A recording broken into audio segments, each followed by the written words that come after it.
Parfait. Revenons maintenant à ta conviction quant à la mort de Boumedienne, parce que à la mort programmée de Boumedienne. Ne pense pas que tu risques de me faire oublier. Alors je n'oublierai pas. Alors, pour toi, Boumedienne a été assassiné. Oui. Est-ce que c'est pas une sorte de mystification? De la part de qui?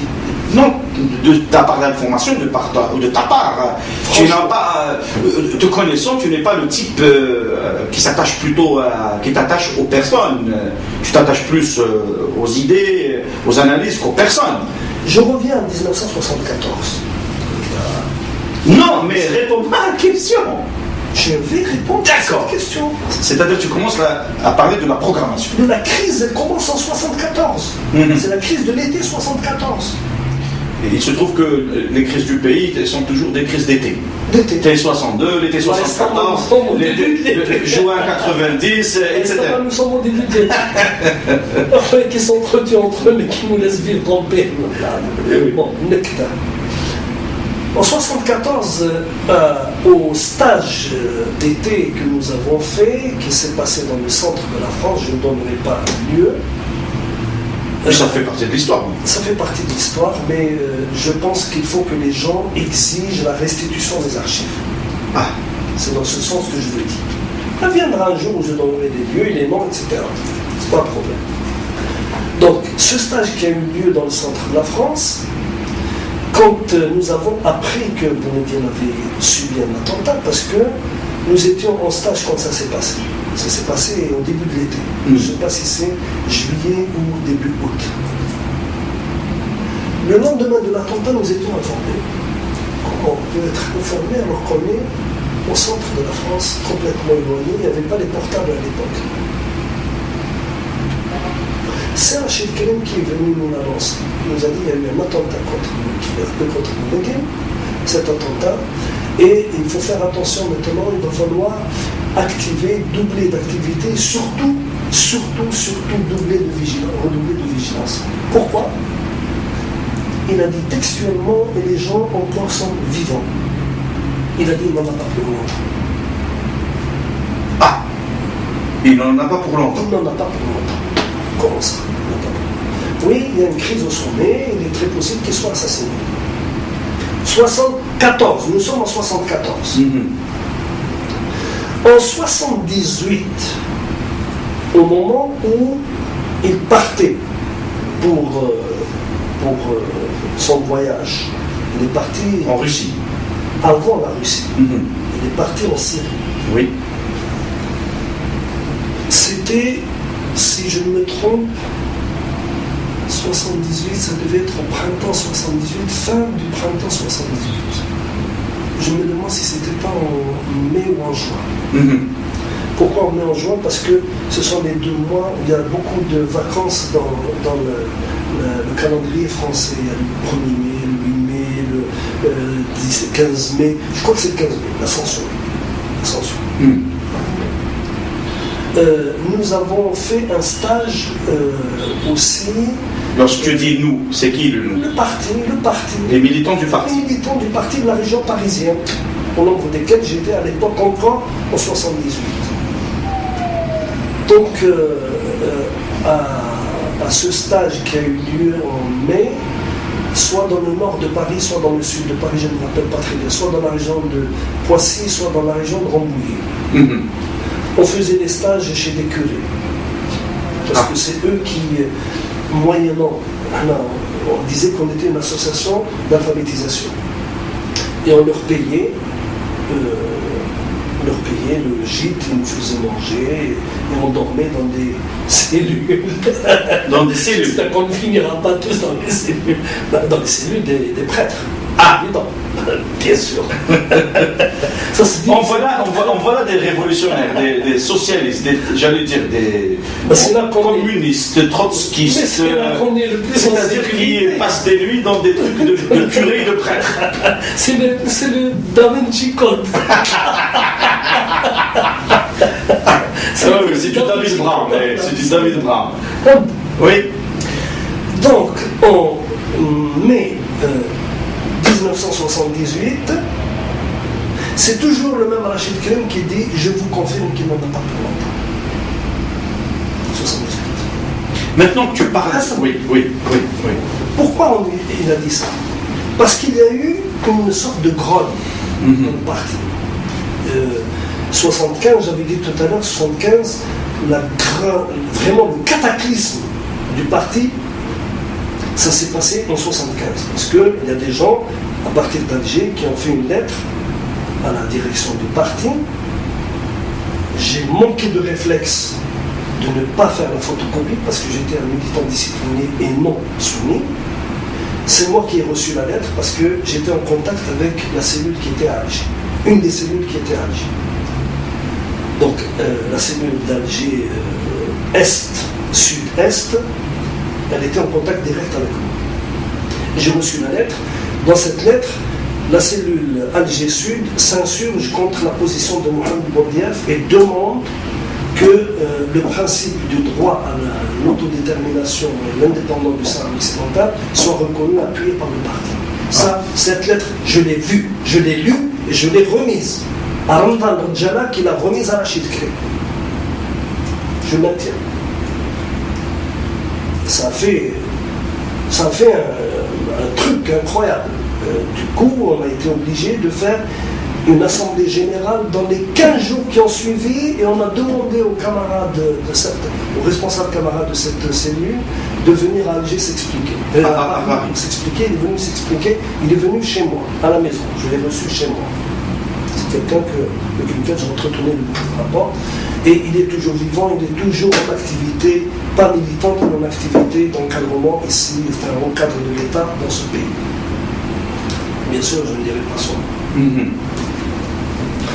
Le problème, c'est que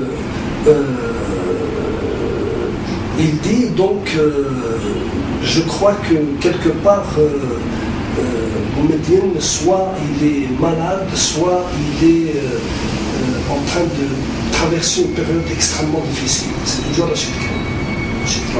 Oui. Mais déjà à l'époque, il y avait la rumeur qu'il était déjà malade. À l'époque, les gens déjà savaient que Boumediene... Tu confonds, c'était l'été. L'été, il a commencé à être malade. C'est un grossier, etc. Ça, on ne l'avait pas vu. Là, on était en France, Boumediene à la télé, il ne passait pas tous les jours. Bon. Et je t'ai dit que ça a correspondu à une sorte de levée de bouclier. Pourquoi? Alors celui d'Alger est venu vous dire, apparemment, Boumediene soit il traverse Non, il est venu s'expliquer. Non, celui d'Alger, tu confonds. Il est venu en 75. Oui. C'est la suite de la crise du Sahara occidental. Mais le problème qui s'est posé en 78, c'est que les militants disaient pourquoi le parti n'active pas de manière continue. Parfois on accélère et parfois on décélère et les freins sont tirés.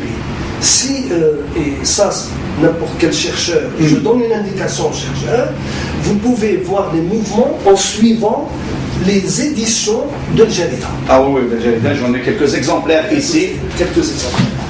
Voilà. Cette période, alors, 1900, il faut commencer par le premier, c'est le 20. Oui. Numéro 20. Avril 19. C'est le 18. 18. C'est le 17. Voilà le 16. Et le 16. On commence par le 16. Voilà. Entre 1976 et 1979. Oui. Lequel? C'est 60. Ça, c'est le. Excuse-moi. Oui, ça, c'est avril 76. Oui.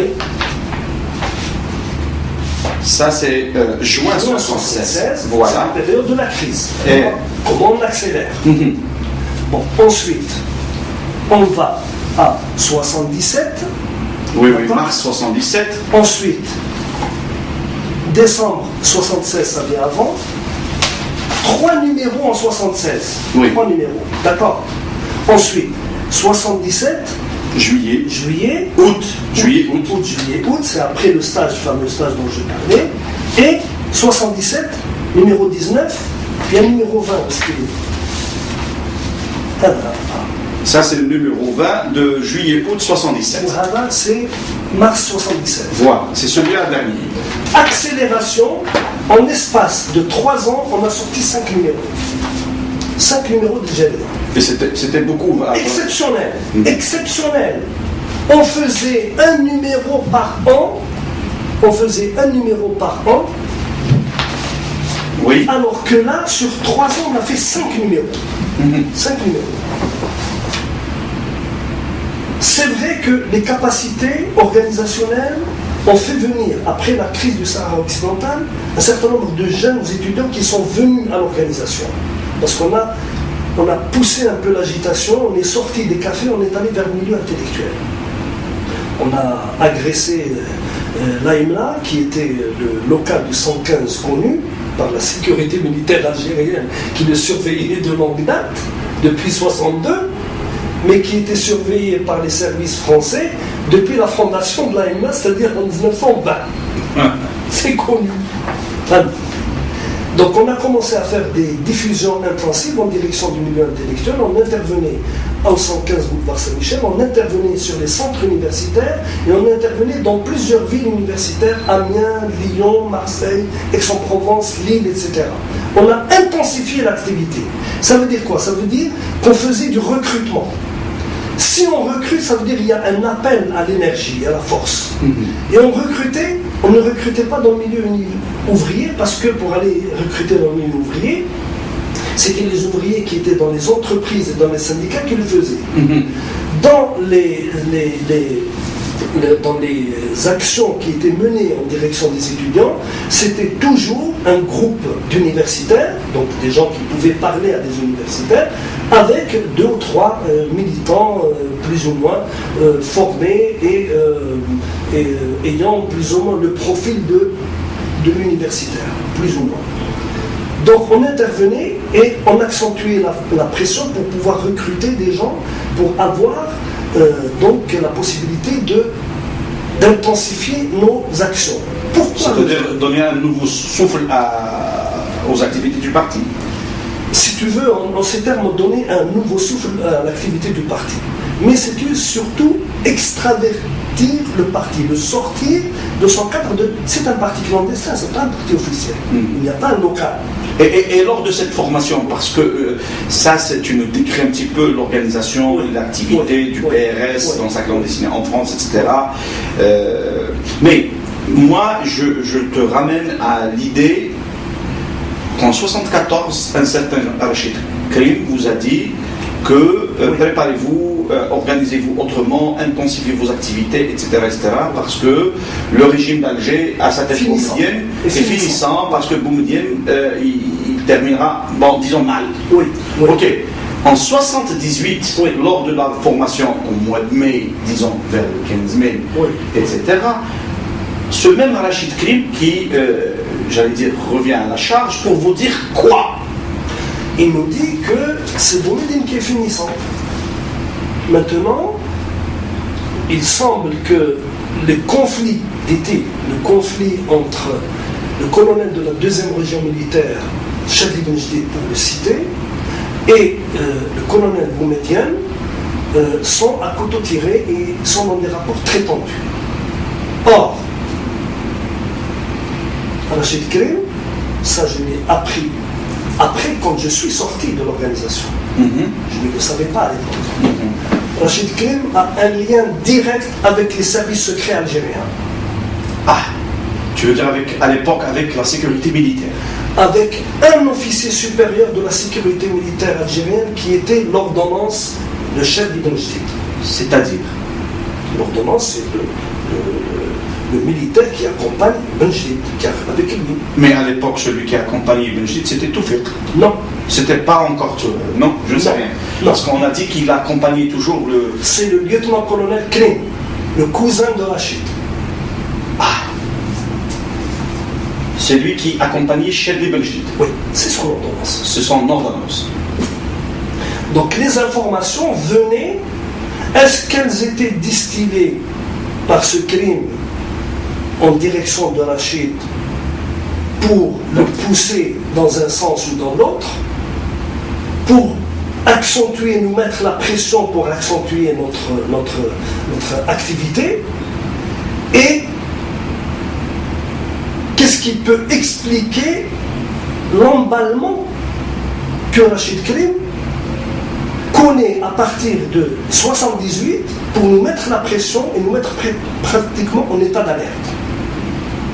Si ce n'est... C'est-à-dire pour vous préparer à la disparition de... Pour nous préparer à une éventualité, une grande éventualité.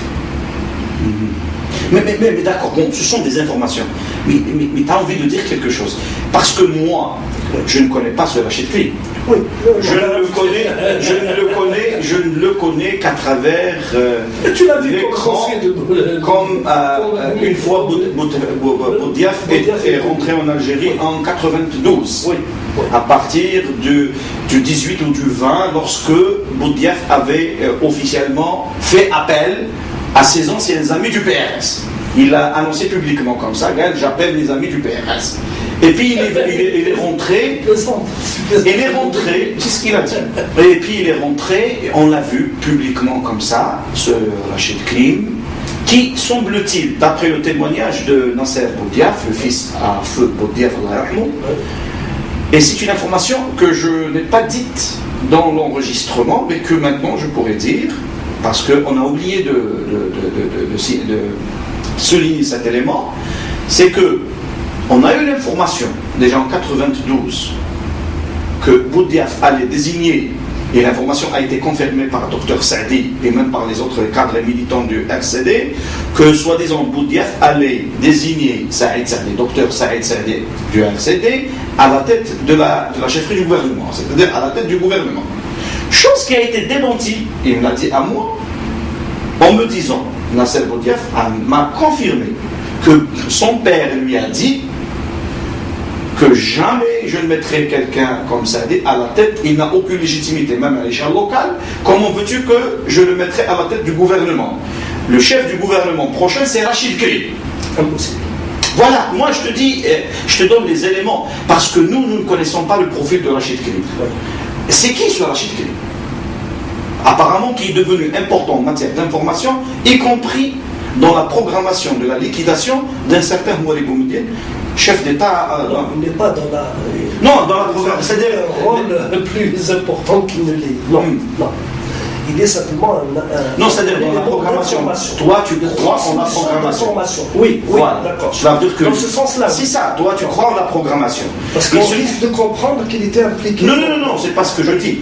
Non, je dis que toi, tu crois en. Non, toi, tu crois en la programmation. Oui, il se trouve que des informations qui vous ont été données par M. Rachid Karim confortent la thèse de. Oui. Mais d'où est-ce que ce Rachid Karim, à part son frère, ou son cousin, lieutenant-colonel à l'époque, aide de camp de Chedli, oui, dans l'Oranais, oui. Ce Rachid Karim en France, c'est quoi ce Rachid Karim en France? Bonne question. Non, moi, sincèrement, je ne connais pas. Moi, j'analyse l'histoire. Le personnage, l'information, sincèrement, je ne connais rien du tout. Et je n'ai pas à juger de X ou de Y, ou du bien ou du mal. Je ne connais pas. Mais à travers ton analyse, tu m'as poussé à te poser la question sur le profil, sur le personnage de Rachid Karim, qui revient dans les années 70, dans les années 60, dans les années 70, et qui revient dans les années 90 avec Boudiaf, et qui disparaît avec la disparition de Boudiaf, qui repart en France, et qui est toujours là-bas, et qui détient apparemment, d'après ton témoignage, des documents, des archives, etc. Des archives et du patrimoine. Il détient du patrimoine. Café, hôtel, 3 appartements. Écoute, nous, tu es responsable de ce témoignage. Bien sûr, je suis responsable. Tu es responsable de ce témoignage parce que nous, personnellement, moi je ne connais même pas personnellement ce monsieur Rachid Karim, etc.